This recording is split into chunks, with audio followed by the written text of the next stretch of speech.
Dengan segera, Fikir Van melangkah cepat menuju perpustakaan. Ia baru saja diberikan izin yang tak pernah ia bayangkan sebelumnya. Mengakses perpustakaan 10.000 Swordsmanship, tempat yang selama ini hanya hidup dalam angan-angannya. Kini, dengan kedua matanya sendiri, Fikir Van bisa menyaksikan seluruh isi tempat itu. Dan percayalah, pemandangannya sungguh luar biasa. Ia mulai menjelajahi rak demi rak, memilih beberapa swordsmanship yang menarik perhatiannya. Dalam hatinya, ia yakin bahwa naskah-naskah penting yang ia cari pasti tersimpan di sana. Saat ia menelusuri lorong-lorong yang seakan tak berujung, Fikir Van bergumam dalam diam. Di klan Baskerville, sebanyak apapun mana yang dimiliki, anak haram tetap tidak diperbolehkan mempelajari swordsmanship di atas Fang keempat. Itu hukum tak tertulis. Kami, pion-pion ini, hanya anjing pemburu, tak berani menyala kepada para keturunan langsung, calon master sejati. Dan seperti itulah kenyataan yang selama ini menahannya. Ketika ia terus melangkah, matanya tertumbuk pada satu swordsmanship yang berbeda dari yang lain. Naskah itu dililit rantai dan dikunci rapat. Keberadaannya begitu mencolok. Yang membuatnya lebih mengejutkan, Fikir Van menemukan naskah itu di bagian Fang ke-6, bagian yang bahkan tak pernah ia bayangkan bisa ia masuki, seumur hidupnya. Tapi sekarang, akses itu terbuka. Mungkin karena usianya yang masih 8 tahun, mereka menganggap ia belum sanggup memahami apapun dari tempat ini. Namun, mereka tidak tahu satu hal. Sebelum mengalami regresi, Fikir Van telah mempelajari teori dari Fang pertama hingga keempat dengan kegigihan luar biasa. Itu adalah fondasi yang ia bangun dengan darah dan tekad, bekal untuk menafsirkan langkah menuju Fang kelima, tingkat yang sebelumnya tak pernah tersentuh olehnya. Dulu, ketika mencapai Fang keempat, ia terpaksa memotong aliran mana dalam tubuhnya. Karena itulah, ia tak pernah bisa melangkah lebih jauh. Dalam dunia ini, setiap tingkat kekuatan dikenal sebagai taring atau Fang.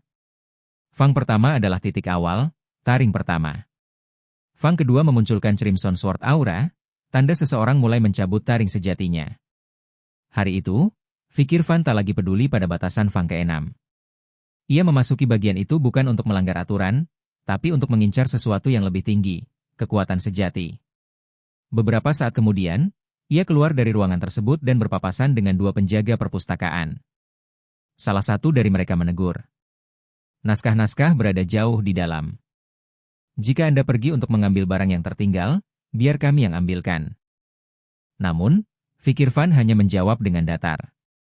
Urusanku di sini sudah selesai, penjaga. Tapi aku masih berencana melihat beberapa naskah sebelum pergi. Jadi, abaikan saja aku dan lanjutkan tugas kalian. Kedua penjaga itu saling melirik, tampak bingung. Seharusnya tidak ada apa-apa selain naskah di sana. Kalau aku akan membaca naskah yang ada jauh di dalam. Tapi mungkin karena usia Tuan Fikir Van masih 8 tahun, ia belum paham nilai dari naskah-naskah tersebut. Fikir Van mendengar bisikan mereka, namun hanya tersenyum tipis. Dalam hatinya, ia berkata, "Pikirkan sesukamu. Kalian tak akan pernah tahu siapa aku sebenarnya."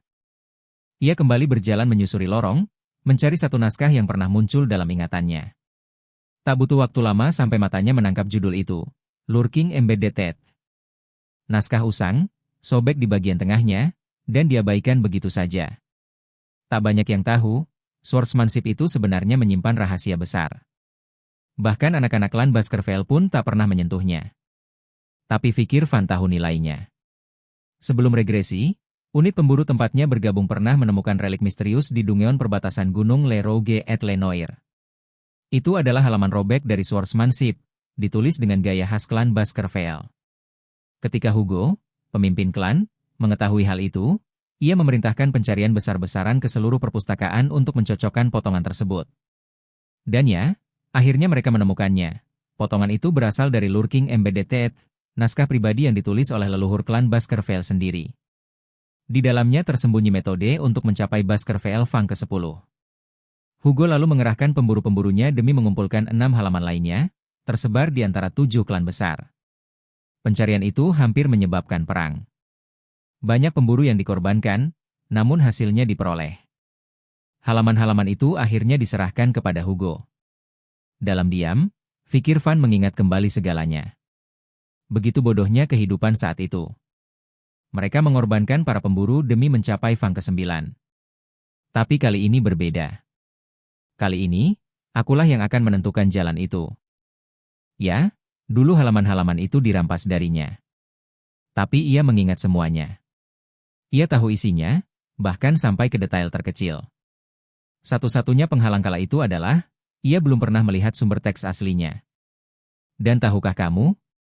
Langkah pertama menuju Fang ke-10 ternyata mencerminkan esensi dari Fang pertama. Saat kau mengayunkan pedang dan membentuk lengkungan, setiap jalur pedang memiliki batasan yang sama. Bagi banyak orang, kalimat itu terdengar seperti omong kosong. Tapi tidak bagi Fikir Fan. Ketika halaman-halaman robek itu kembali ke tempat asalnya, isinya membentuk teka-teki, sebuah lukisan epik tersembunyi dalam kata-kata.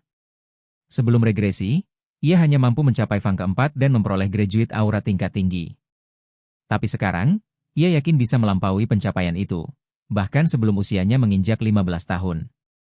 Setelah selesai membaca, Fikir Fan menutup swordsmanship itu perlahan. Ia merenung. Apa aku terlalu fokus hari ini? Tapi berkat itu, aku bisa mengingat isi naskah ini dengan sempurna. Aku bahkan bisa menceritakannya kembali. Ia tidak merasakan kehadiran aura para ksatria penjaga seperti biasanya. Mungkin tubuh kecilnya belum mampu menampung kekuatan Fang ke-10. Tapi ia tahu, ia bisa menembus Fang ke-5 saat ini juga. Dan saat itu pula, Fikir Fan mulai bergerak. Ia mengalirkan teknik Fang pertama hingga ke-5 secara berurutan. Setiap gerakan dijalankan dengan presisi dan keyakinan. Tapi semua teknik itu gagal. Ia tahu penyebabnya, ia masih membutuhkan pedang. Meski begitu, ada perasaan hangat yang mekar di hatinya. Rasa yang nyaris membuatnya menangis. Ia belum sepenuhnya berhasil, tapi itu cukup. Ia telah menyentuh ambang Fang ke-5, ambang yang dulu tak pernah bisa ia lewati.